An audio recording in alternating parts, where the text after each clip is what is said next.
बच्चों, स्वागत है आपका अपने चैनल हिंदी पाठशाला पर। बच्चों, आज मैं आई हूँ एक नए मौलिक कहानी के साथ जिसको लिखा है पंडित श्री राम शर्मा आचार्य जी ने। और सुनिए कहानी मेरी जुबानी। तो बच्चों, आज हम सुनेंगे एक चींटी की कहानी। तो इसका शीर्षक है सजा। मनु चींटी बड़ी आलसी थी। उसके बिल की सारी चींटियां दिन रात काम में जुटी रहती थीं, पर मनु कभी सिर दर्द का बहाना बनाती तो कभी पेट दर्द का, कभी बुखार की शिकायत करती तो कभी चक्कर आने का। इस प्रकार वह काम से बचने का कोई न कोई बहाना खोजती रहती।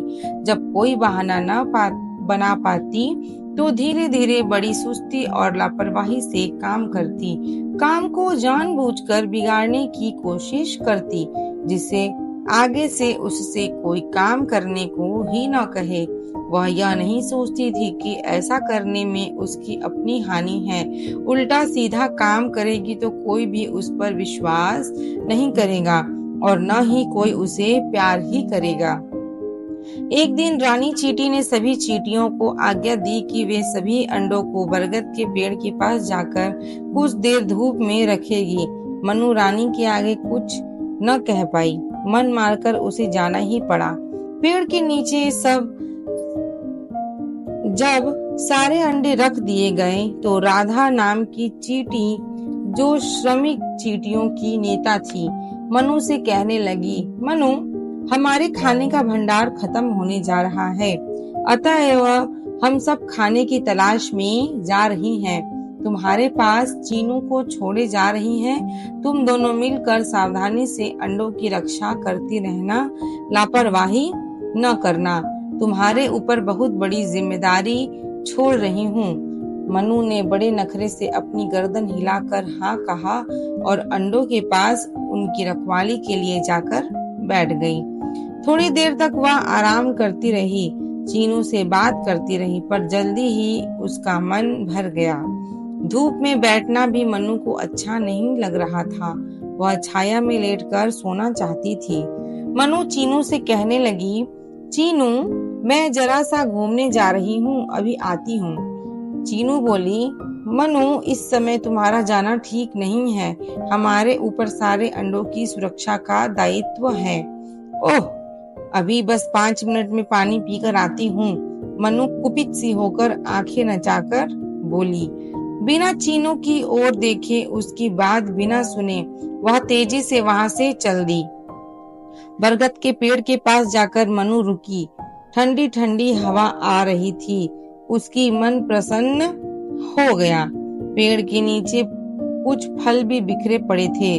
मनु ने जी भरकर उन पके स्वादिष्ट फलों को खाया। फिर वह पेड़ की जड़ में बने छेद में होकर नीचे घुसी। वहां ठंडी ठंडी जगह में उसने अंगड़ाई ली और हाथ पैर पसार कर आराम से सो गई। अचानक आसमान में काले काले बादल उमड़ने घुमड़ने लगे। चीनू चींटी को बड़ी चिंता हुई कि पानी आ जाएगा तो सारे के सारे अंडे बह जाएंगे। उसने सोचा कि अब इन्हें जल्दी से लेकर घर चलना चाहिए।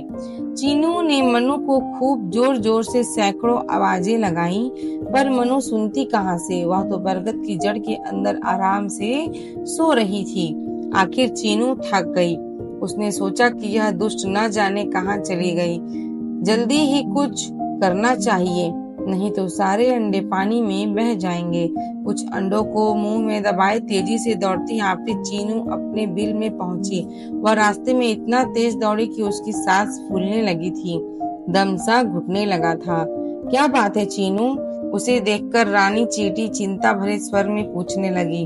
चीनू ने सारी बात बताई, किस प्रकार बरगद के पेड़ के पास अंडे असुरक्षित पड़े हैं। पानी आने वाला है, जल्दी ही दूसरी चींटियों को भेजिए, नहीं तो सारे के सारे अंडे बह जाएंगे। रानी ने तुरंत ही चींटियों की एक लंबी सेना अंडे लेने के लिए भेज दी। फिर वह चीनू से बोली, पर तुम वहाँ अकेली कैसे रह गई? सारी चींटियां खाने की खोज में गई हैं। मेरे पास मनु को छोड़ गई थी, पर उसका कहीं पता नहीं। आधा घंटे तक मैं उसे आवाज दे देकर थक गई। जब वह नहीं आई तो मैं दौड़कर आई हूँ, चीनू हाफते हुए बोली। इतना कहकर वहां लड़खड़ाकर बेहोश होकर गिर गई। चींटियों ने मिलकर बहुत कोशिश की पर चीनू को होश न आया। धीरे धीरे उसकी सांसों का आना जाना बंद हो गया। रानी चींटी को बहुत गुस्सा आया। वह बोली, चीनू के मरने का कारण वह कामचोर मनु है। उसे कठोर दंड मिलना ही चाहिए।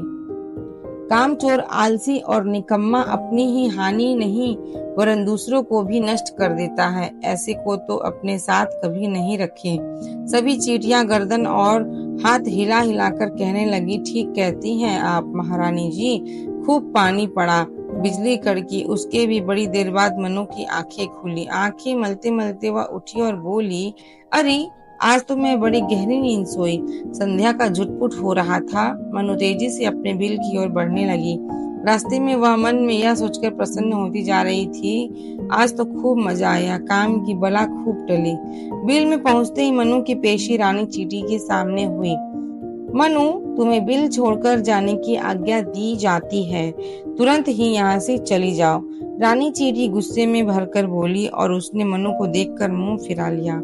मनु ने ऐसी कल्पना भी न की थी। यह आदेश सुनकर वह धक सी रह गई और फूट फूट कर रोने लगी। पर रानी चींटी जरा भी न पिघली। मनु अपने माता पिता के पास जाकर खूब रोई पर उन्होंने कह दिया कि गलती तुमने की है।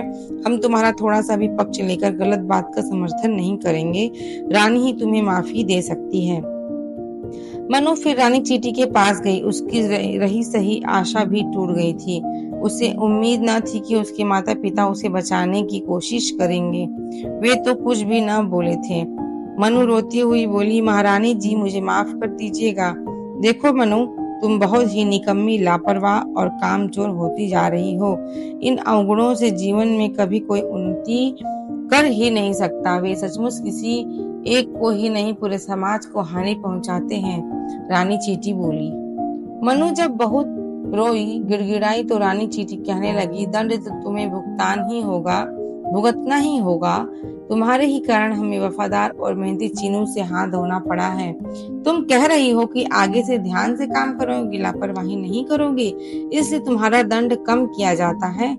तुम 1 महीने बाद बिल में फिर आ सकती हो, पर अपनी आदत सुधार कर।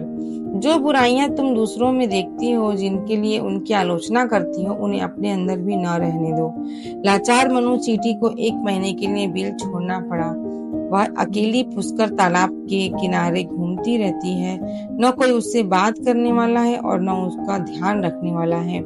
वह सारे दिन काम करती रहती है जिससे कि उसका आलसीपन छूट जाए। मनु चाहती है कि जल्दी से जल्दी 1 महीना पूरा हो और अपने परिवार में जाकर हंसी खुशी से रहे। मनु ने प्रतिज्ञा कर ली है कि अब वह कभी भी आलसी और लापरवाही नहीं बनेगी। तो बच्चों, यह एक चींटी की ही कहानी नहीं अपितु यह मनुष्यों के ऊपर भी लागू होता है कि कभी भी आलस नहीं करना चाहिए और अपने कार्यों को फटाफट पूरा कर लेना चाहिए, जिससे कि उनकी उन्नति। तो कैसी लगी आपको यह कहानी मेरी जुबानी? जरूर से कमेंट करके बताएं और चैनल को भी सब्सक्राइब कर ले। तब तक के लिए bye bye. Thanks for watching my channel.